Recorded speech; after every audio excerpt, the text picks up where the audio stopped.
to the day 4 of our allyship journey. Today we will talk about the roles of stereotypes in our romantic and sexual lives. This topic seems very personal and not really relevant in a professional context, but the system does not stop at your bedroom's door. Our attraction to other individuals is not only determined by our biology, but also by what is considered attractive in our culture. First, heterosexuality has been considered the norm. That is what is called heteronormativity, the belief that heterosexuality is the normal mode of sexual orientation. Today, above 70% of the population in Canada, US, Argentina, Philippines, or Western Europe say that homosexuality should be accepted by society. But these numbers dropped to only 9% in Indonesia, 13% in Lebanon, 14% in Russia, or 37% in India. In sub-Saharan Africa, the Middle East, Russia, and Ukraine, few say that society should accept homosexuality. Religious affiliation also plays a key role in views towards acceptance of homosexuality. Different religious stories, such as Sodom and Gomorrah, detail God's wrath towards homosexuality and condemn it explicitly. Increasing numbers of politicians and church leaders have been stirring homophobia to rely bases and provoke fear among voters in Eastern Europe, for example. It is only 30 years that homosexuality was declassified as a disease, and in many countries or families, people are sent to conversion therapy. The therapy, now banned in many countries, promises the impossible of changing people's sexualities, often with cruel and inhumane tactics. It's still illegal to be LGBT+ in 70 countries, and you could be given the death penalty in 12 of them. Most condemn mostly male homosexuality, with this double standard considering that female homosexuality is either not a thing or not a criminal act. Only 65% of those living in UN countries around the world can now be legally in consensual same-sex relationships. There are currently only 29 countries that allow same-sex couples to marry. The latest country to pass legislation is Costa Rica, which became the first Central American nation to allow same-sex marriage on May 2020.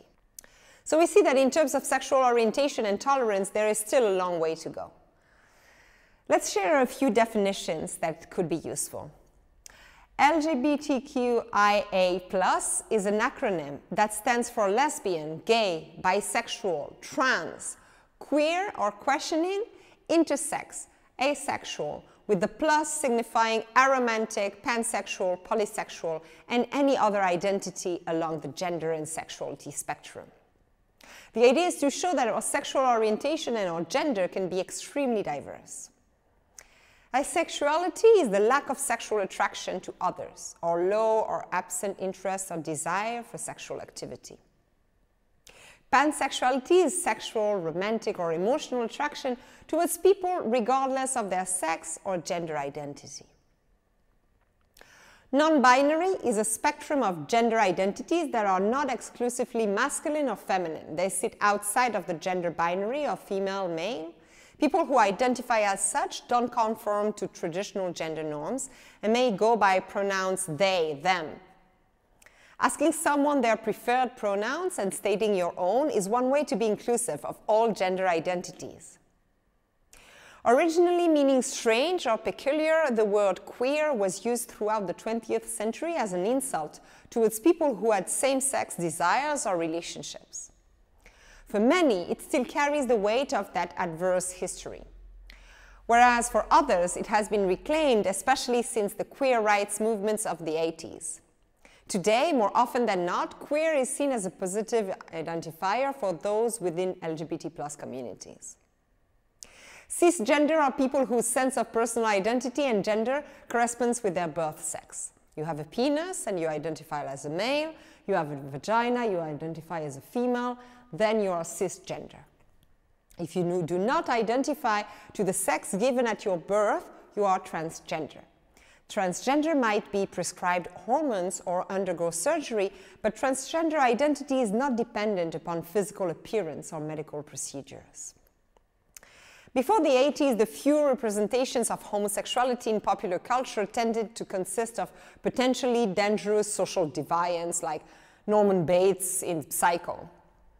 Since then, however, the portrayal of gay characters in pop culture have become far more numerous and mostly positive, with shows as Pose or Hollywood.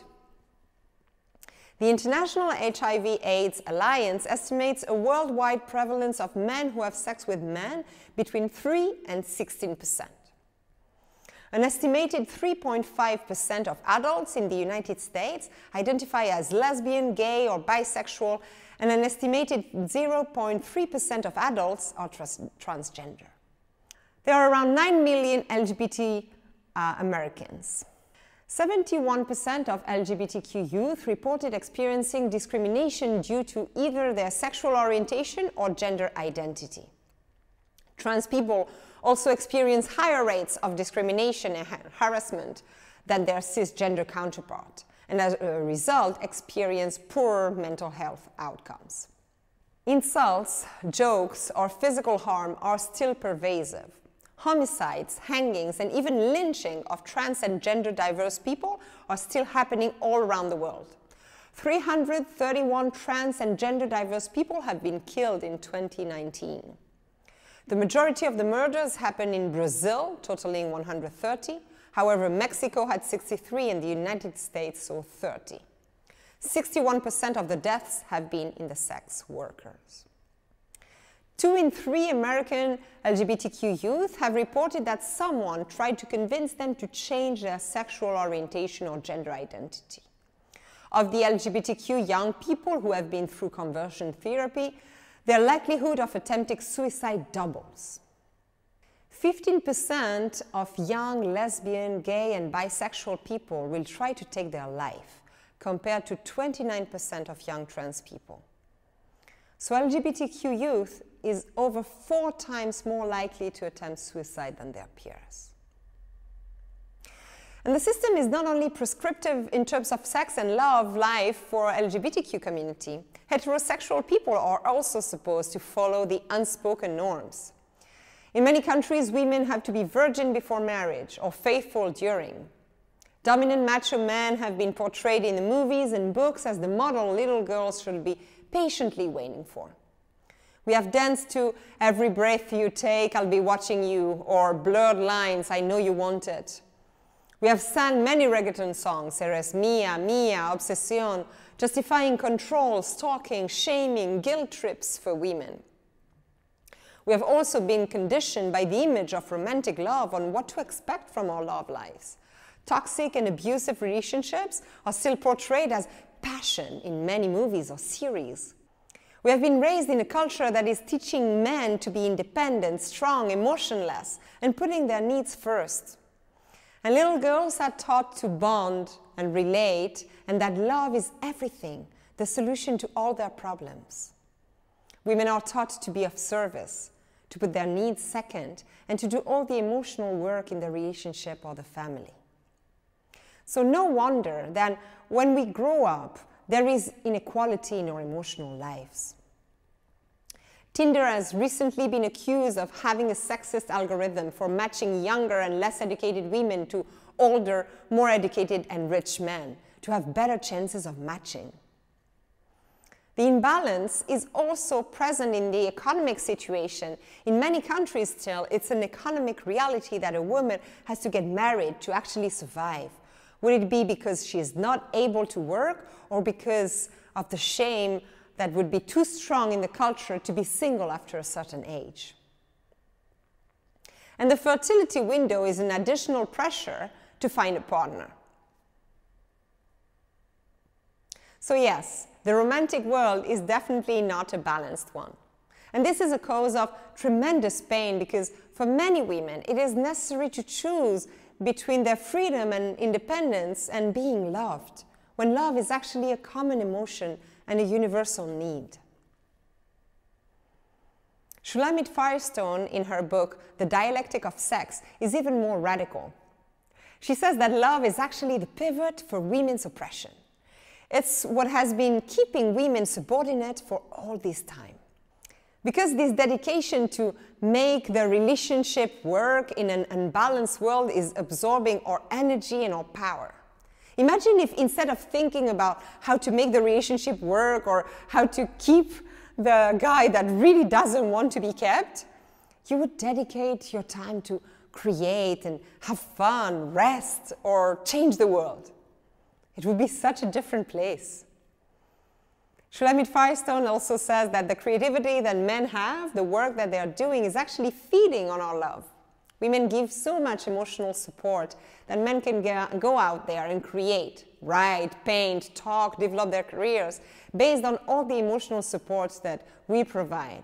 And it's terribly unfair because there are very few women out there who benefit from the same level of emotional support that would definitely help us to shine even more. And the imbalance is even more present in the sex life. Sex is actually taboo in many places around the world. It's so taboo that we actually know nothing about it. In France, a recent study showed that 1 teenage girl out of 4 did not know that she had a clitoris. Imagine. Sex is also a place for spreading many false beliefs. For example, the idea that men have a strong and irrepressible sex drive while women are not so much interested by sex. As well, we tend to believe that loose women are dangerous for society. This led to blaming and shaming women who might have sex before marriage or who had a too loose sexuality according to standards. Shaming girls who show too much of their bodies as a potential threat.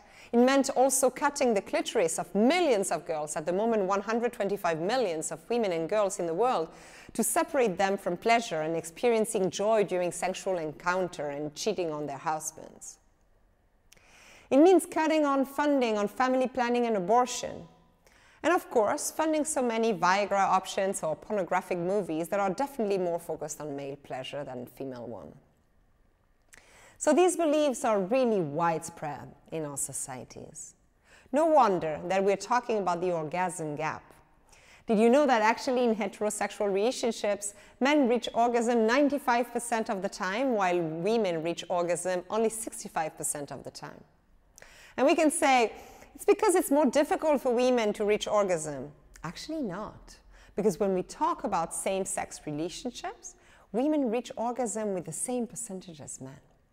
So it's really about how we are making love and how we consider sex.